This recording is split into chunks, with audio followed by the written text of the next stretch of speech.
Hare Krishna, Hare Krishna, Hare Krishna, Krishna Krishna, Hare Hare, Hare Rama, Rama Rama, Hare Hare.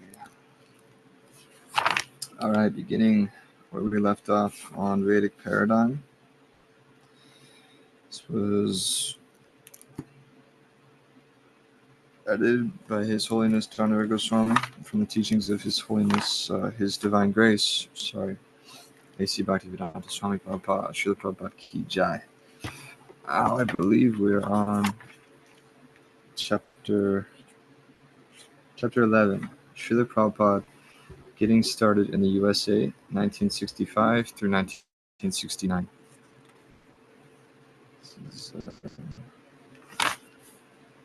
chapter 11.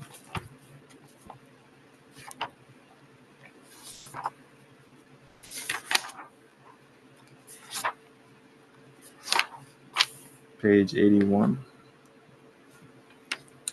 Calcutta, August 13th, 1965. The Jaladuta is a regular cargo carrier of the Scindia Steam Navigation Company, but there is a passenger cabin aboard. During the voyage from Calcutta to New York in August and September of 1965, the cabin was occupied by Sri Apoy Charnaravinda Bhaktivedanta Swami, whose age was listed as 69 and who was taken on board bearing a complimentary ticket with food. By the 23rd, the ship had put out to the Red Sea, where Bhaktivedanta Swami encountered great difficulty. He noted in his diary, rain, seasickness, dizziness, headache, no appetite, vomiting. In 2 days he suffered 2 heart attacks. He tolerated the difficulty, meditating on the purpose of the mission. But after 2 days of such violent attacks, he thought that if another were to come, he would certainly not survive. On the night of the second day, he had a dream. Lord Krishna, in his many forms, was rowing a boat. He told Bhaktivedanta Swami that he should not fear, but should come along. Violent attacks did not occur. Friday, September 10th. Today the ship is plying very smoothly. I feel today better, but I am feeling separation from Sri Vrindavan and my Lord Sri Govinda, Gopinath Radha Damodar. The only solace is Sri Chaitanya Charitamrita, in which I am tasting the nectarine of Tanya's Leela. I have left Bharat Bhumi, India, just to execute the order of Sri Bhaktisiddhanta Saraswati Empress of Lord Chaitanya's order. I have no qualification, but I have taken the risk just to carry out the order of His Divine Grace. I depend fully on their mercy, so far away from Vrindavan. After a 35-day journey from Calcutta, the Jaladuta reached Boston's Commonwealth Pier at 5:30 a.m. on September 17, 1965. The ship was to stop briefly in Boston before proceeding to New York City.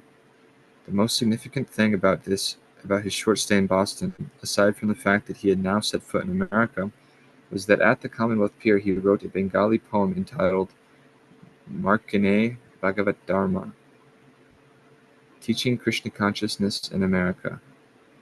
Some of the verses he wrote on board the ship that day are as follows. My dear Lord Krishna, you are so kind upon this useless soul, but I do not know why you have brought me here.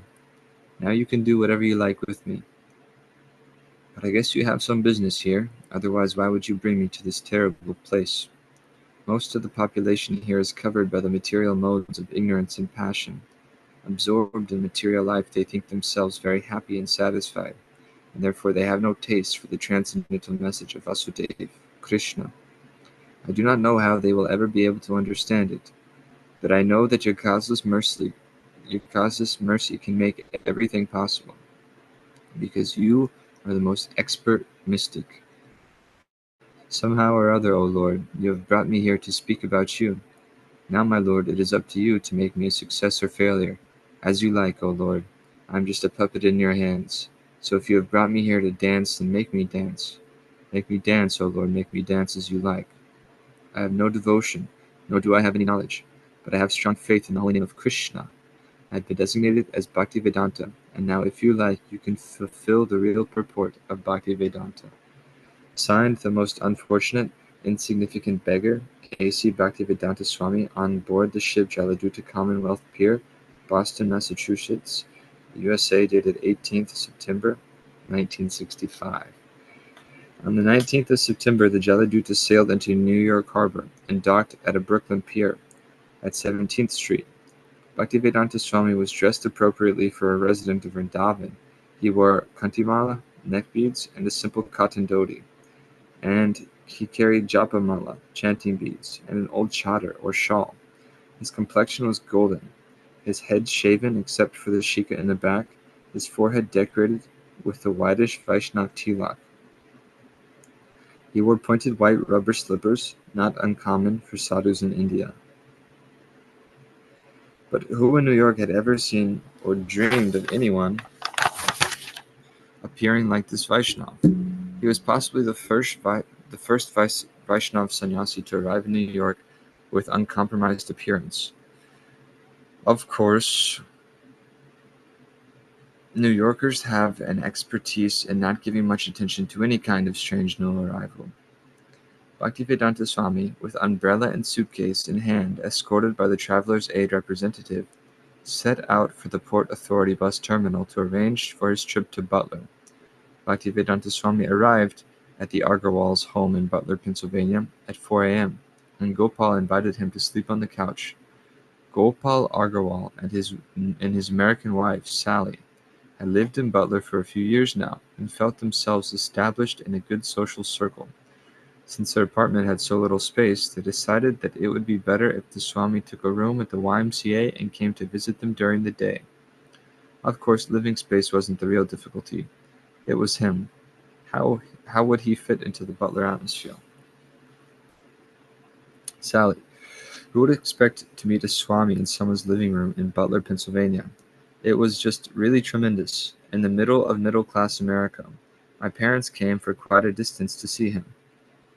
We knew a lot of people in Pittsburgh, and they came up. This was a very unusual thing, having him here. He was a brilliant man. All the people liked him.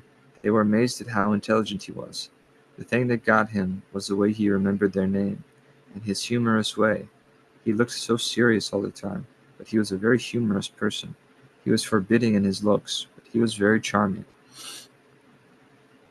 He was the easiest guest I have had in my life, because when I couldn't spend time with him, he chanted, and I knew he was perfectly happy. When I couldn't talk to him, he chanted.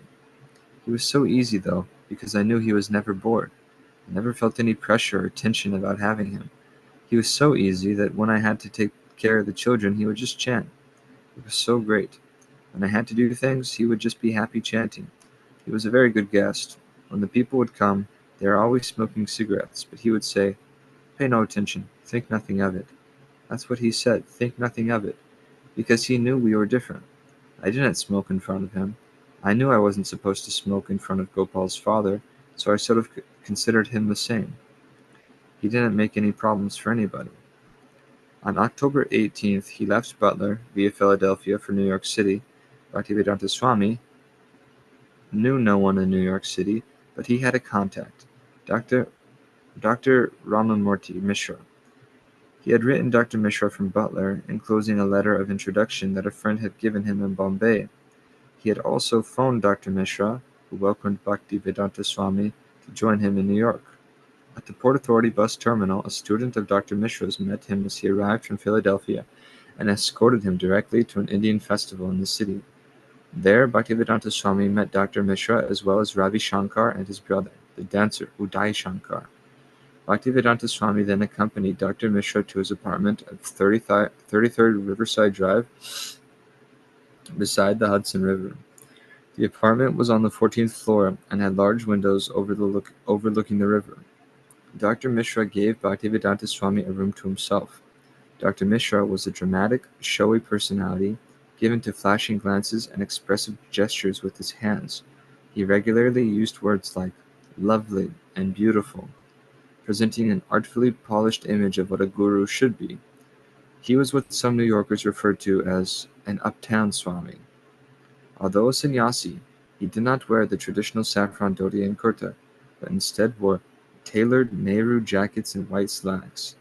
His complexion was dark, whereas Bhaktivedanta Swami's was golden, and he had thick, black hair. At 44, he was young enough to be Bhaktivedanta Swami's son. Dr. Mishra had been suffering from bad health when Bhaktivedanta Swami came into his life, and Bhaktivedanta Swami's arrival seemed the perfect medicine. On November 8th, Bhaktivedanta Swami wrote to the leaders of the Gaudiya Math saying if they would consider opening their own branch in New York, Bhaktivedanta Swami would be willing to manage it. 3 weeks later, Bhaktivedanta Swami received a reply that the Gaudiya Math's funds could not be used for such a proposal. In his solitary wanderings in Manhattan, Bhaktivedanta Swami made acquaintances with a number of local people. There was Mr. Rubin, a Turkish Jew, who worked as a subway conductor. Mr. Rubin met Bhaktivedanta Swami on a park bench, and being so sociable and a world traveler, sat and talked with the Indian holy man. Mr. Rubin, he seemed to know that he would have temples filled up with devotees. He would look out and say, I am not a poor man, I am rich. There are temples and books, they are existing, they are there, but time is separating us from them. He always mentioned we, and spoke about the one who sent him, his spiritual master. He didn't know people at the time, but he said, I am never alone. He always looked like a lonely man to me. That's what made me think of him like a holy man. Elijah, who always went out alone. I don't believe he had any followers. On January 30th, the East Coast was hit by severe blizzards. Several inches of snow fell on the city, with winds up to 55 miles an hour. The city of New York offered warm rooms and meals for people living in tenements without heat. JFK Airport was closed, as were train lines and roadways into the city. For the second time within 8 days, a state of emergency was declared because of snow. On February 15th, Bhaktivedanta Swami moved from Dr. Mishra's yoga studio to a room of his own 2 floors down, room 307, in the same building. According to Dr. Mishra, he moved so he could have his own place, independent of the Mishra Yoga Society. Hare Krishna. Room 307, however, was never meant for use as a residence or ashram or lecture hall. It was only a small, narrow office without furniture or telephone. Bhaktivedanta Swami placed his blankets on the floor before his metal footlocker, which now became a makeshift desk where he wrote. He slept on the floor. There were no facilities here for cooking or even for bathing, so daily he had to walk to Dr. Mishra's apartment. When Bhaktivedanta Swami had lived in room 501 with Dr. Mishra's yoga ashram, Dr. Mishra had financed his needs, but now he was on his own. Whatever he could raise by selling his books he would have to use for his daily maintenance and for the monthly rent of $72.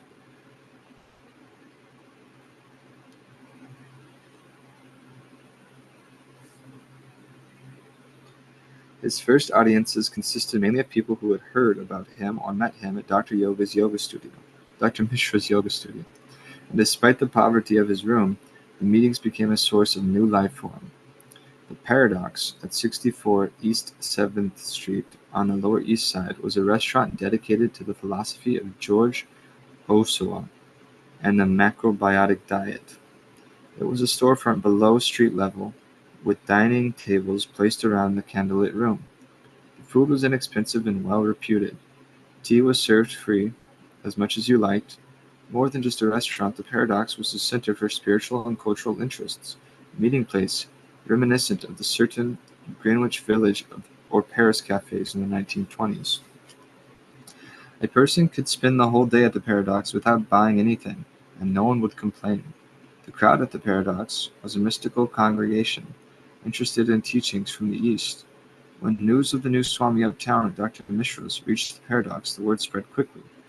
Harvey Cohen, a freelance artist, and Bill Epstein, a worker at the Paradox, were friends. After Harvey had been to Bhaktivedanta Swami's place at Dr. Mishra's yoga studio a few times, he came by the Paradox and began to describe all about the new Swami to Bill and other friends. The new group from the Paradox was young and hip, in contrast to the older, more conservative, uptown people who had been attending Bhaktivedanta Swami's classes. Someone broke into room 307 while Bhaktivedanta Swami was out and stole his typewriter and tape recorder.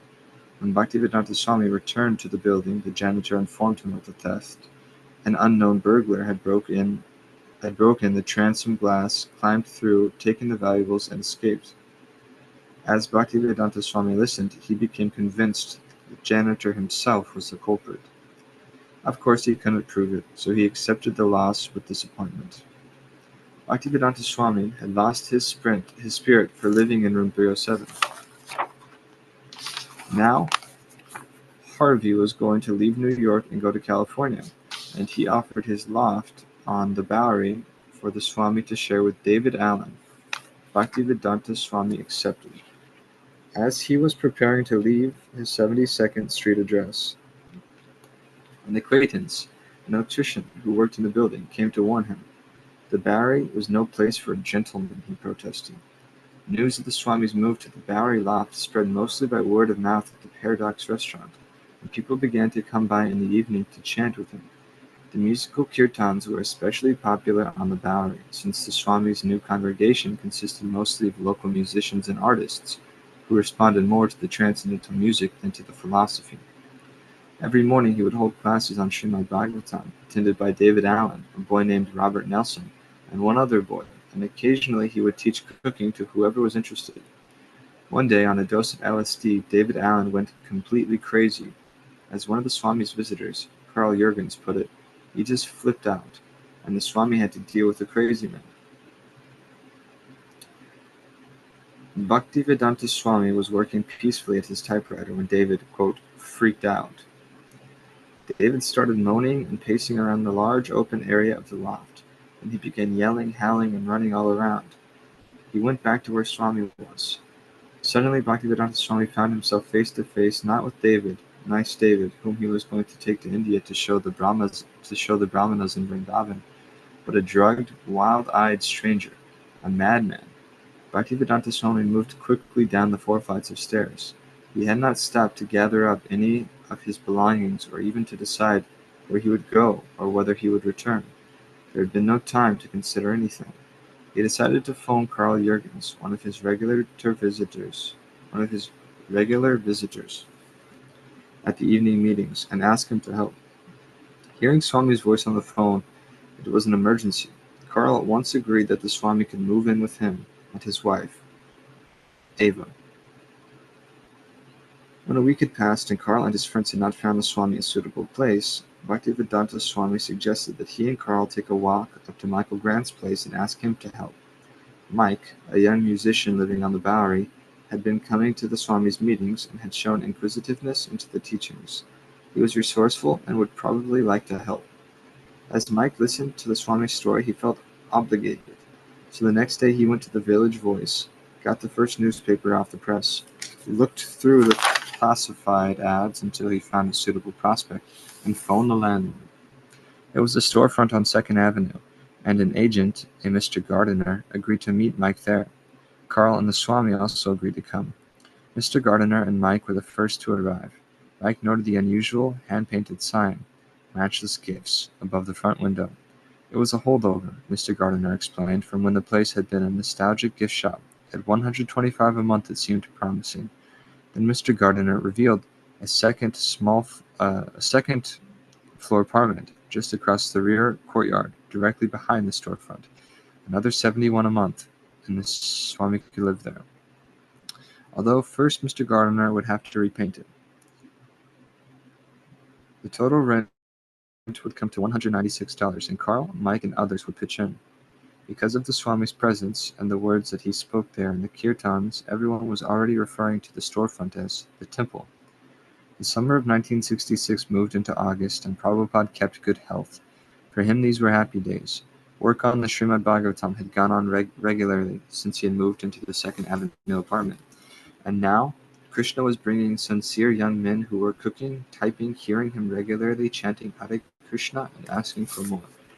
At noon, the front room of Swamiji's apartment house became a dining hall, and in the evenings a place of intimate worship.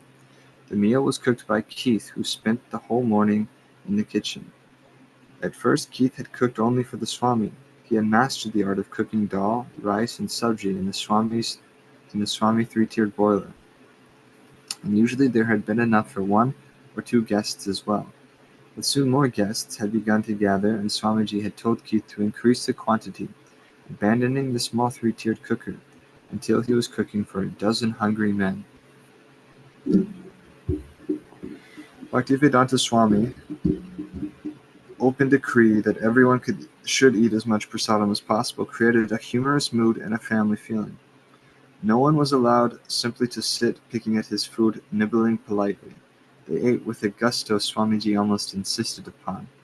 If he saw someone not eating heartily, he would call the person's name and smilingly protest. "Why are you not eating? Take prasadam." And he would laugh.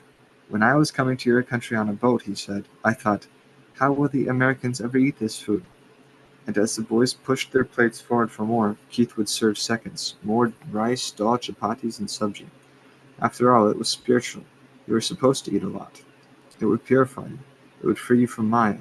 Besides, it was good, delicious, spicy. This was better than American food.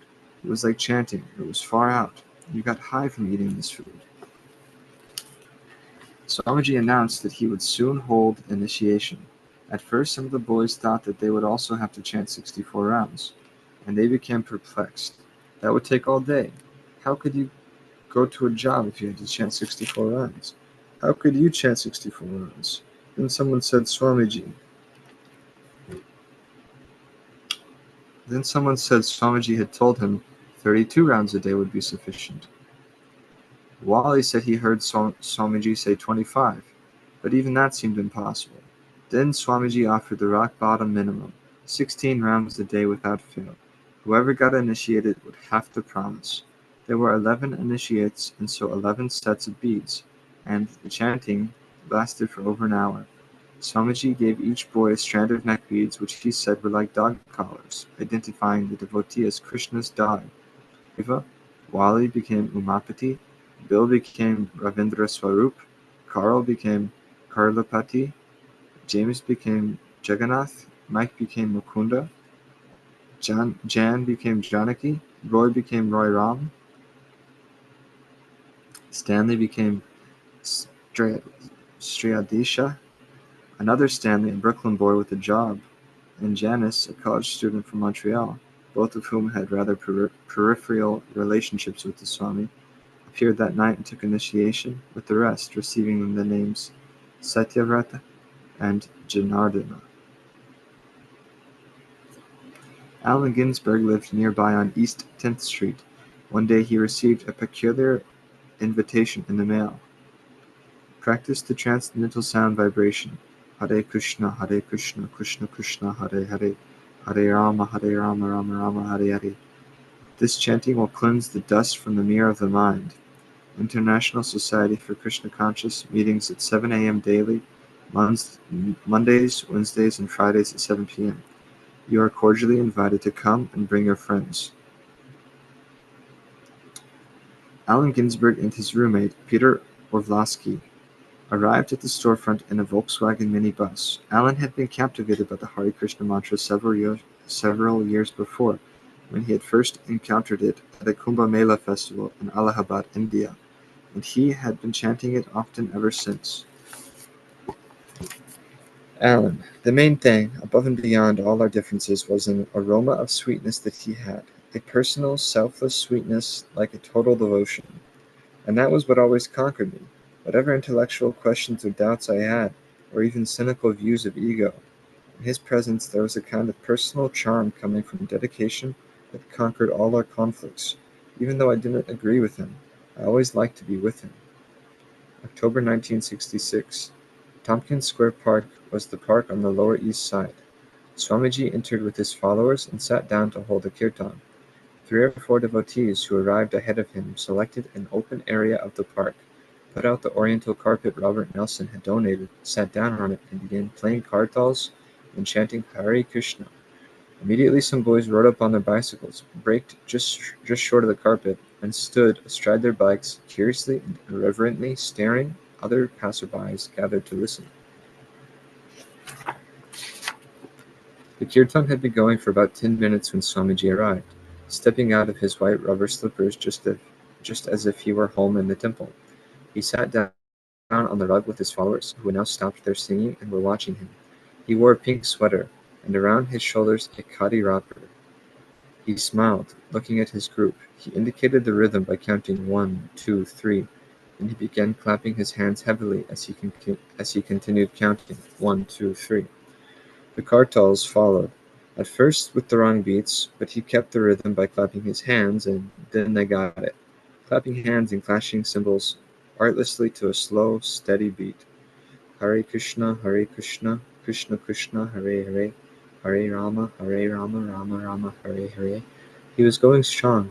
After half an hour, repeating the mantra, carrying them with him as interested onlookers gathered in greater numbers.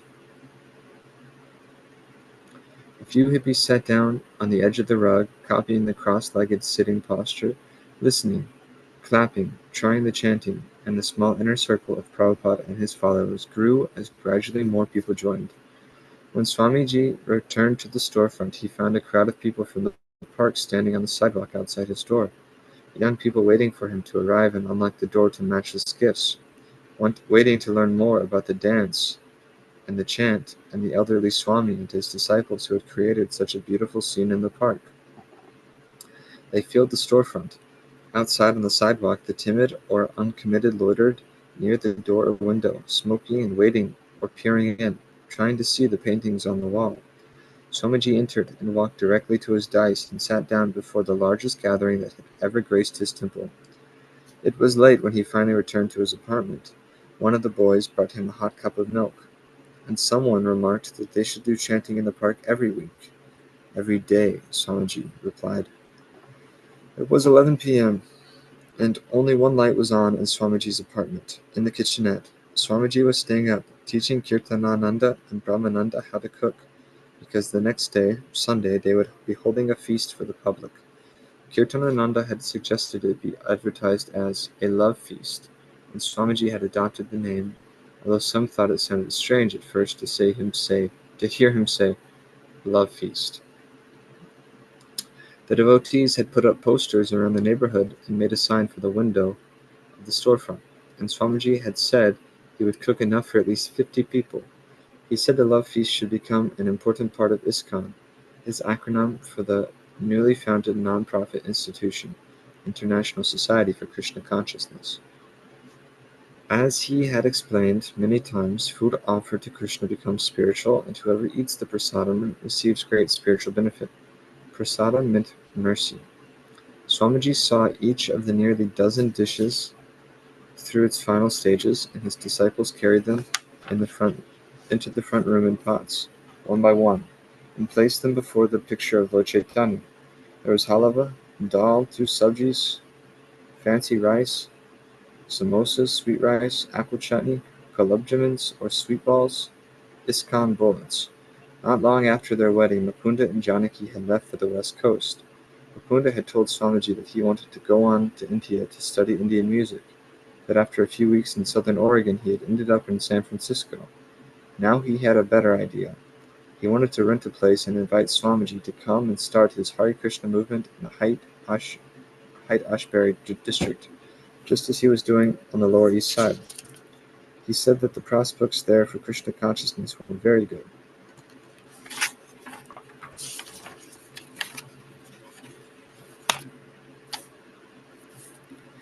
San Francisco, January 16th, 1967. When the announcement for United Airlines Flight 21 came from New York over the public address system, the group of about 50 hippies gathered closer together in anticipation. Though some of the New York disciples had objected, Swamiji was still scheduled for the mantra rock dance at the Avalon Ballroom. It wasn't proper, they had said, for the devotees out in San Francisco to ask their spiritual master to go to such a place. It would mean amplified guitars, pounding drums, wild light shows, and hundreds of drugged hippies.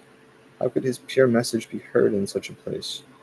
Mukunda and Sam had then gone calling on the musical groups, most of whom lived in the Bay Area, and one after another, the exciting new San Francisco rock bands, the Grateful Dead, Moby Grape, Big Brother and the Holding Company, Jefferson Airplane, Quicksilver Messenger Service, had agreed to appear with Swami Bhaktivedanta for the minimum wage of $250 per group. And Allen Ginsberg had agreed. The lineup was complete. At 10 o'clock, Swamiji walked up the stairs of the Avalon, followed by Kirtanananda and Ranachor. He entered the barroom. Devotees blew conch shells. Someone began a drum roll, and the crowd parted down the center, all the way from the entrance to the stage, opening a path for him to walk. With his head held high, Swamiji seemed to float by as he walked through the strange milieu, making his way across the ballroom floor to the stage. Suddenly the light show changed. Pictures of Krishna and his pastimes flashed onto the wall. Krishna and Arjuna riding together on Arjuna's chariot. Krishna eating butter. Krishna subduing the whirlwind demon. Krishna playing the flute. As Swamiji walked through the crowd, everyone stood applauding and cheering. He climbed the stairs and seated himself softly on a waiting cushion. The crowd quieted. Looking over at Allen Ginsberg, Swamiji said, "You can speak something about the mantra." Swamiji spoke, giving a brief history of the mantra. Then he looked over at Allen again. "You may chant." Allen began playing his harmonium and chanting into the microphone, singing the tune he had brought from India. Gradually, more and more people in the audience caught on and began chanting. As the kirtan continued and the audience got increasingly enthusiastic, musicians from the various bands came on stage to join in. Ranachora, a fair drummer, began playing Moby Grape's drums. Some of the bass and other guitar players joined in as the devotees and a large group of hippies mounted the stage. Then Swamiji stood up, lifted his arms, and began to dance. He gestured for everyone to join him, and those who were still seated stood up and began dancing and chanting and swaying back and forth, following Swamiji's gentle dance. Roger Sehgal. The ballroom appeared as if it was a human field of wheat blowing in the wind. It produced a calm feeling in contrast to the usual Avalon ballroom atmosphere of gyrating energies. The chanting of Hare Krishna continued for over an hour, and finally everyone was jumping and yelling, even crying and shouting. Someone placed a microphone before Swamiji, and his voice resounded strongly over the powerful sound system. The tempo quickened. Swamiji was perspiring profusely. Kirtanananda insisted that the kirtan stop. Swamiji was too old for this, he said. It might be harmful. But the chanting continued faster and faster until the words of the mantra finally became indistinguishable amidst the amplified noise and the chorus of thousands of voices. "We shall go for a walk at 6:30, Swamiji said one morning. "You can drive me to the park." Several devotees accompanied him to Golden Gate Park's Stowe Lake. They knew the park well and led Swamiji on a scenic walk around the lake, over a bridge, through forest-enclosed paths, and across a small rivulet, hoping to please him with nature's beauty. Swamiji stopped beneath a large tree, pointed to some bird droppings on the ground. Quote, "What does this mean?" he asked, turning to a new boy who stood beside him, Swamiji's face so serious. The boy blushed. I don't know what it means." Swamiji remained thoughtful, waiting for an explanation. The devotees gathered around him, looking intently down at the bird droppings. The boy thought Swamiji might be expecting him to decipher some hidden meaning in the pattern of the droppings, the way people read the future in tea leaves. He felt he should say something. "It's the excreta, the defecations of birds." Swamiji smiled and turned towards the others for an answer. They were silent. "It means," said Swamiji, "that these birds," he pronounced the words bards, "have lived in the same tree for more than 2 weeks." He laughed. "Even the birds are attached to their apartments." One day Malati hurried into Swamiji's apartment, took a small item out of her shopping bag, and placed it on Swamiji's desk for his inspection. "What is this, Swamiji?" Bhaktivedanta Swami looked down and beheld a 3-inch wooden doll with a flat head, a black smiling face, and big round eyes. The figure had stubby forward jutting arms and a simple green and yellow torso with no visible feet. Immediately, Swamiji folded his palms, bowed his head, offering the little figure respects. "You have brought Lord Jagannath, the Lord of the universe," he said, smiling and bright-eyed. "He is Krishna. Thank you very much." Swamiji beamed with pleasure while Malati and others sat amazed at their good fortune of seeing Swamiji so pleased. Swamiji explained that this was Lord Jagannath, a deity of Krishna worshipped all over India for thousands of years.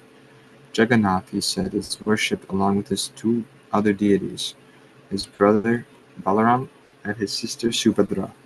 Excitedly, Malati confirmed that there were other similar figures at Cost Plus, the import store where she had found the little Jagannath, and Swamiji said she should go back and buy them. Malati told her husband, Shyamasundar, and together they hurried back and brought the two other dolls in the set. Bhaktivedanta Swami placed the black-faced, smiling Jagannath on the right. In the center he placed the smallest figure, Subhadra, who had a red smiling mouth and a rectangular black and yellow torso. The third figure, Balaram, with a white, round head, red-rimmed eyes, and a happy red smile, had the forward jutting arms like Jagannath and a blue and yellow base.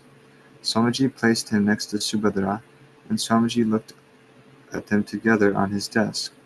He asked if anyone knew how to carve. Shyamasundar said he was a wood sculptor, and Swamiji asked him to carve 3-foot-high copies of the little Jagannath, Balaram, and Subhadra. Only 2.5 months ago he had arrived here at this very terminal, greeted by a throng of chanting young people. Many were now his disciples, and although just barely assuming their spiritual identities and vows, yet he felt no compunctions about leaving them. He knew that some of them might fall away, but he couldn't stay with them always. His time was limited. Bhaktivedanta Swami, the father of 2 small bands of neophytes, tenderly left one group and headed east, where the other group waited in a different mood, a mood of joyful reception.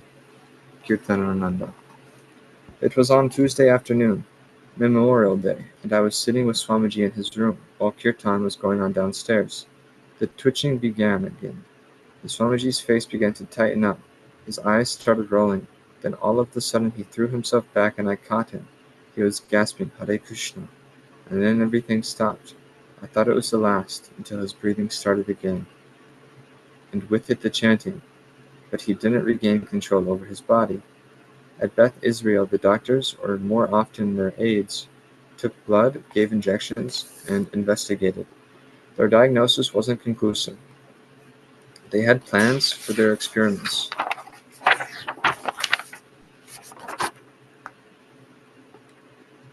Hare Krishna. Then suddenly a doctor came in and announced their next move, the spinal tap. Swamiji was too weak to discuss the pros and cons of the spinal tap. He had put himself in the care of his disciples and Krishna. Swamiji was eager to leave the hospital.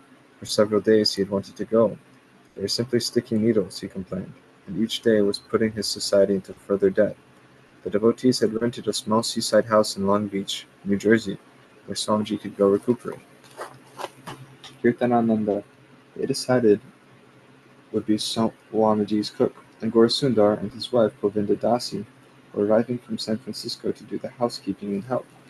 But the doctor wanted Swamiji to stay for another brainwave test and more observation. One day while Brahmananda and Gargamuni were visiting Swamiji, the doctor entered and announced that the Swamiji would have to go downstairs for an x-ray. No needle? Swamiji asked. Yes, the doctor replied. It's all right. When the nurse brought in a bed on wheels, Swamiji said he wanted Gargamuni to push it. He then sat on it cross-legged and put his hand in his bead bag, and Gargamuni, following the nurse, wheeled him out the door down the hall and onto the elevator. They went down to the 3rd floor and entered a room. The nurse left them alone. Gargamuni could sense Swamiji's uneasiness. He was also nervous. It was such an unlikely place for him to be with the spiritual master. Then a different nurse entered, with a needle. Time to give Swami a little injection. No, Swamiji shook his head. I'm sorry, Gargamuni said flatly. We're not going to do it. The nurse was exasperated, but smiled. It won't hurt. Take me back, Swamiji ordered Gargamuni. When the nurse insisted, Gargamuni acted rashly, his usual tendency, and stepped between the nurse and his spiritual master. I'm ready to fight if I have to, Gargamuni thought. I won't let you do it, he said, and wheeled the bed out of the room, leaving the nurse behind. Gargamuni was lost. He was somewhere on the 3rd or 4th floor, faced with corridors and doors, and Swamiji's room was on the 6th floor. Unsure where he was going, Gargamuni wheeled through the corridors, with Swamiji sitting cross-legged, chanting on his beads. Brahmananda arrived at the X-ray lab seconds after Gargamuni's escape. The nurse and intern complained to him about what had happened. Brahmananda, They considered this a theft. Swamiji was their property. As long as he was in the hospital, he was theirs to do whatever they pleased with. Gargamuni had stolen Swamiji away from them. Gargamuni got to the elevator. He had difficulty maneuvering the bed, and in his haste bumped into the wall. He forgot what floor Swamiji was on. He only knew that he was protecting Swamiji, who wanted to be taken away. When Gargamuni finally reached Swamiji's room, 607, an intern was there and spoke angrily. "I don't care," Gargamuni said. "He doesn't want any more needles or tests. We want to leave." Brahmananda arrived, calmed his younger brother, and helped Swamiji back into bed. Swamiji said he wanted to leave. When the doctor came in, Swamiji sat up and spoke decisively. "Doctor, I am all right. I can go." He shook the doctor's hand to show him he was hale and hearty. The doctor chuckled. He said that although Swamiji was getting stronger, he would have to stay a few more days. He was by no means out of danger yet. He required careful medical surveillance. They needed to run another electroencephalogram. Swamiji still had pains around his heart, but he told the doctor his boys had a place for him to rest by the seaside. This was very good, the doctor said, but he couldn't let his patient go just yet. But Swamiji had made up his mind. Brahmananda and Gargamuni arranged for a rented car.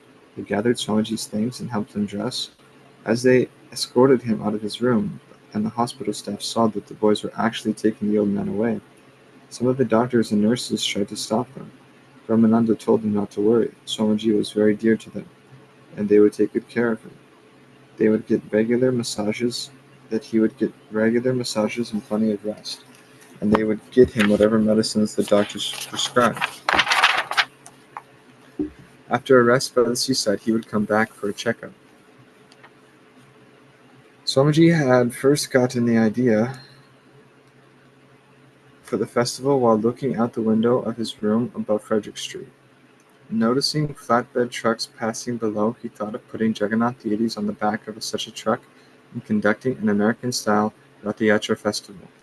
He had even sketched a truck with four-pillar canopy on the back and decorated with flags, bells, and flower garlands. And he had called in Shyamsundar, "Make me this cart for Rath Yatra."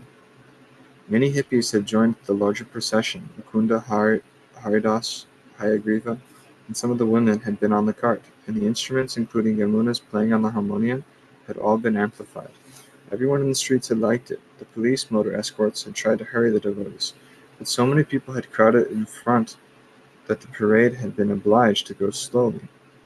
Just as Swamiji had been asked, Subal had danced wildly the whole time, and Jayananda had been jumping up and down, playing kartals. From the truck, some of the women had handed out cut oranges, apples, bananas, and other thrown flowers. The crowds loved it. Swamiji still talked of going to India. Swamiji wanted to go to Vrindavan. It was the best place, to die or to recuperate. Besides, he had a plan for bringing his disciples to Vrindavan.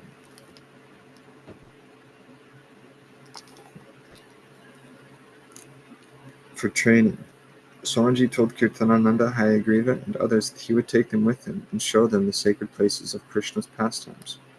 New Delhi, July 25, 1967. The wall of heat that greeted them felt good to Swamiji. He had come for this. Inside the airport terminal, overhead fans stirred the muggy air as Swamiji and Kirtanananda stood in slow-moving lines while uninformed clerks checked passports and customs forms, without Western-style computers or efficiency. On August 1st, after 6 days in Delhi, Swamiji went to Vrindavan, where he occupied his old rooms at the Radha Damodar temple. After he had been there only 1 day and his health had already slightly improved, he began planning his return to America. "I'm always thinking of you," he wrote to the devotees, whom he addressed as his dear students. Hare Krishna.